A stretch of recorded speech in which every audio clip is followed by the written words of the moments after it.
I never thought I'd see the day that I actually start going to conventions, but apparently I have now started, as this semester I went to 2 conventions, both at my University of Alabama, as myself, Malk, and Gold like to say. And this is the first of 7 videos about those conventions, and the first convention up on docket is PixelCon, the gaming-specific convention. I think this one was held in January, maybe early February. But anyway, so there was a gym leader challenge, which basically meant there were 8 designated staff members that you could battle. The rules were 3 versus 3, basically battle tower rules, very similar bans. I know Wob was banned. I don't think Sleep Clause was officially on, but I don't think any of the gym leaders ran that, and I sure as heck wasn't going to use it either, because that would be cheap. Mince and Chomp were allowed, so I expected to see those. And, yeah, so I was doing some planning with my team. At the time, I was afraid of Breloom spam with Sleep Clause, but fortunately that never materialized, and I knew I had to have Ice Beam on at least one guy to deal with dragons. So the team I ended up building for this 3 versus 3, with Item Clause, I think, which isn't that hard with 3 versus 3, was Medi, my Blissey, you all know her and love her, or hate her. It's the Thunderbolt Ice Beam variant, because I had to have Ice Beam. Cutman Scizor with, I think, Akaberry to fake Choice Band and live Hidden Power Fire. And rounding out the team was Flygon, Gyroman, Scarfed. So those are the 3 I picked. That was the dream team. And of these, I only got about, I think, 3 verses recorded successfully. It was on Heart Gold, Soul Silver, due to Flat Battle being the only option to even out the leveling of guys. But all this recording was done live on site with my camcorder. So the camera is a little bit shaky, but you know, I did the best I could. Unfortunately, I did not get every match recorded. I think I did battle all the gym leaders, so any that I didn't get to record, I will write up a little description of in the description, in case you're interested in reading not really a war story type thing, but just a summary of the match. Overall, I didn't do that well, but didn't beat enough of them to win a prize or anything anyway. But I had a lot of fun, so we're gonna jump into this now. Hope you enjoy. Alright, got the first one against Anthony, who has an Evolution team. As you can tell, not all of these are just going to be plain gym leader from the game type theme teams. They're going to have some of them with some special attributes like, you know, evolutions. There was one that had Gary Oak that I forgot to record. But anyway, I don't really exactly want to stay in with Scizor against Jolteon, as Bullet Punch is not going to be very effective, and Thunderbolt is going to do considerable damage to me, and especially when I've got Medi, who can just, you know, take Thunderbolts all day and fire back with Ice Beams. He ends up to switch into a physical attacker in the form of Leafeon, which absolutely gets hammered by Ice Beam. Knocks it down to, like, probably 5 hit points. This is level 50 after all.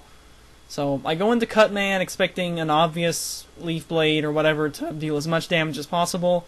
However, he tries to set up. Leaf Blade probably wouldn't have done more than, like, 20, maybe 15 points anyway. So, you know, that wouldn't have been too big a difference there either way. Anyway, Leafeon is now down, so I know he's got Jolteon and one other guy, and if it's Flareon, then that's kind of a problem for Medi. At this point, I pretty much figured out that he was Evolution. But I'm pretty much content to just stay in here and try to get Medi to wake up. I need to learn what his what his third is. This is only 3 versus 3. And if it is Flareon, that's trouble for Medi. If it's Umbreon, that's, oh my gosh, I hate you, but Scizor can handle it. If it's Espeon, Medi can handle it. If it's Glaceon, Medi can handle it. If it's Vaporeon, Medi can handle it. So I think that rounds out all the options. I think I hit them all. I already killed Leafeon, so there's no other good physical attacker one besides Flareon, who I think Gyroman can handle pretty well with Stab, Scarfed, Earthquake, which would kind of destroy both these two things anyway. So I see leftovers, so I know that this thing's not Scarfed, and I don't think a Scarf Flareon would outspeed... No, Scarf Flareon wouldn't outspeed anyway. So if it is Flareon, then Gyroman's safe. But otherwise, Medi can probably take whatever it is, unless it's Umbreon. And I finally get to see, and it's Wet Work, so it's Vaporeon. So I double switch, however, and go into Gyroman, revealing I have that. But Gyroman is not going to appreciate an Ice Beam and can't really kill Vaporeon in one hit anyway. So he picks Ice Beam, just trying to get the kill on Gyroman desperately. But I've got Medi here to still just sponge the hits, and at this point I'm pretty much confident that Vaporeon and Jolteon, neither of which can kill a Bliss, especially not if they don't have fake tears. And now I'm under half, so I think I'm going to pull a Cure here. I am very wary of if I keep Thunderbolting, he'll eventually go back to Jolteon, and that'll be a Volt Absorb and set me back a few turns. I think with leftovers, even Ice Beam is going to be like probably a 4-hit KO on that Jolteon. Medi is fairly good on the special attack side. She is modest, in case you guys didn't know. At some point in here, I Ice Beam, which may be this turn. I'm not sure why he's not doing Surf, unless maybe he's funky set and doesn't have it, or whatever. I don't think I really ever find out what sort of a Vaporeon this is. He never Toxics or Wish Protects or anything like that, so not really sure. But he does withdraw now, and I've been switching between Thunderbolt and Ice Beam, trying to fake him out, and fortunately I did pick Ice Beam on the turn he does decide to switch in Jolteon, and it gets it down there really low to where it needs a Volt Absorb to stay alive. So anytime I think that thing's going to come in, I'm going to Ice Beam. But I'm going to go ahead and Ice Beam this turn and not overpredict. I definitely don't want to use Thunderbolt while it's out there. And Ice Beam is able to finish that thing off, which that thing being down now... Oh, look at that! A critical hit! That's swell. Read the description, by the way, for the extra matches that I forgot to record due to reasons. But now that that one's down, I'm pretty much free to just T-Bolt this thing to death. He does have Surf, so I guess he was going for Freeze Hacks was the only thing there, but wouldn't have. I don't think it would have mattered too much unless I got a ton of freezes. Critical hit a Surf on me, so I guess that's a little bit of payback for the critical hit Ice Beam kill. But Thunderbolt will kill this thing off, and that will end that one pretty easy, 3-0. And let's move on to the next one. Sneasel Plushie is amused. Okay, second Gym Leader match here, and it's not actually the second Gym Leader match because I forgot to hit record on like 4 matches in a row. You've got to be kidding me. Because, I was doing the, oh, good game, shake hands, and forgot to hit record, genius me.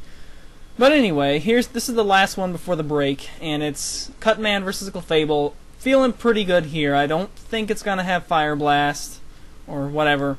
And she actually sets up Stealth Rock, which is kind of interesting in 3 versus 3. Entry hazards, there's not quite as much switching, so that's less guys that are affected by it. There's only 3 guys. But I've got a Swords up, and I'm pretty sure Brick Break should kill.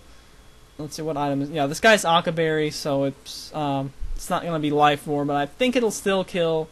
Facade was likely coming on due to Toxic Orb and Poison and all that stuff, with Magic Guard obviously, but I don't think it would have done too much anyway, given that Scizor is Steel type. So Brick Break the Snorlax as well. I think she was Normal type. Yeah, Normal type. So I'm feeling pretty good with a Swords Dance Brick Break. And unfortunately, I don't quite kill Snorlax. Go figure, Life Orb would have been, totally fine. But I'm pretty glad with my Occaberry choice. I want to keep Scizor alive and not asleep. So even though I could have finished off the Snorlax right there and made it a 3-on-1 with one guy asleep, I wasn't really feeling that. I switched out to Gyroman, and hoping that a Scarf Outrage is going to be able to 2-hit KO, maybe 3-hit KO, if it comes to that. And unfortunately, this thing ends up to be Chesto Rest, so now it's back at full life, and it's awake. So nonetheless, I'm going to go ahead and keep with my plan, just go for Outrage, see how much it can do, and that doesn't do much whatsoever. She yawns again. My other guy did not get put to sleep, so that's totally fine. And now I'm going to be Outraging, and now I'm going to be asleep, so I'm not going to get off my 3rd Outrage, even if it would KO, which I don't know, it looks like it might actually have KO'd with a 3-hit KO. That looks like it did a little bit more damage than it did on the first hit. But anyway, doesn't really matter. Well, actually, return doesn't kill somehow. I get confused and put to sleep, so now I'm double statused, I guess. I'll switch out to clear one of them, and send in Cutman, who should be able to kill from there with Brick Break. I don't think she's going to yawn again, as, you know, I've already got one guy asleep. Even though there's no real sleep clause enforced, I don't think she's going to anyway. And yes, this was actually a girl. It's not just the girl trainer, as I saw her with my own eyes. But anyway, I think she was dressed as white, too, cosplaying white, which was kind of awesome. Anyway, as it's asleep, and as it doesn't have Chesto up anymore, I'm able to swords, and I go ahead and swords again as a +2 Brick Break. Almost killed it, +2 almost killed it, so a +4 will definitely kill it, and hopefully kill whatever the last thing is. It could easily be like a Toga Kiss or something like that, or a Giraffe Rig that's not, well, anyway, +4 Scizor is still going to be pretty effective against it, regardless of what it is, and ends up to be a PZ, and I think Bullet Punch will kill. I'm expecting it to Scarf, and I'm not sure what move it would use. Maybe HP Fire. I don't think it has Flamethrower, but it does end up to Focus Sash, so Bullet Punch was pretty fine. And looks like all she's got is Ice Beam, though, so she didn't really have anything going on. And that'll end this one, so Scizor with Brick Break was pretty much going to sweep over everything. In retrospect, I guess maybe it would have been a better option to, or at least more efficient, to go ahead and kill off Snorlax and then had, you know, someone come in, be death fodder for the PZ, or just wait it out. That would have been fine too. But anyway, here's the last one against Dark, and funny story about this guy is that I found out this is actually a guy that I went to FBLA Nationals in 2005 with in Orlando, to Disney World and whatnot. Different high school, but apparently we picked the same college, so that's kind of funny to find out after all these years. My Sneasel plushie is pleased at the Weevil lead, and he gets a critical hit, fake out, which doesn't really matter too much. I flinch on the Bullet Punch, and as soon as I saw Brick Break go first, I was like, no, he's countering. He's Sash counter Weevil. No! How did I fall for this? But anyway, I did fall for this, so, you know, fake out to break Sashes and then Sash counter itself. That totally rolled me, and I lose Scizor here for nothing when he was going to be pretty valuable against Dark, what with Bug Bite and resisting Dark stabs. That sucks. I would like to go to Gyro Man, but I'm not about to eat an Ice Shard, and if he's got Sash and Counter, I doubt he would have a fighting move anyway. So in comes Medi to go for Ice Beam and take off that last hit point from Weevil. And hopefully he doesn't have dark types like T-Tar, physical attackers, but as this is already one physical attacker I've seen, but he does have Honchkrow. So, as usual, I forget that Honchkrow can learn Superpower. If I had thought about it, I probably would have soft-boiled here, in case, you know, it did a certain amount, whatever, and then I soft-boiled up, and I can, you know, kind of stall out the stat decreases with Superpower, but it ended up to kill anyway. Due to Life Orb, so Medi goes down in one shot, and now it's looking pretty bad because I've got just Gyro Man left. He is at -1, but he does likely have Super Luck. Fortunately, it doesn't crit because it still wrecks Gyro Man even at -1 attack. Outrage, however, thanks to Superpower dropping defense, will be able to kill it in one hit. So now it's down to what's his last guy. There are definitely some dark types that could take Outrage, but Sharpedo is not one of them. I am a little afraid of... it's not going to live, I don't think, but I was afraid of maybe it be Scarfing and having Ice Beam, or just Aqua Jet crit, something like that. Fortunately, it's neither of those. He couldn't have had a Focus Sash due to Item Clause, but that's going to end that. Went down pretty quick. And thanks for watching these. I'll catch you guys for the next one later days.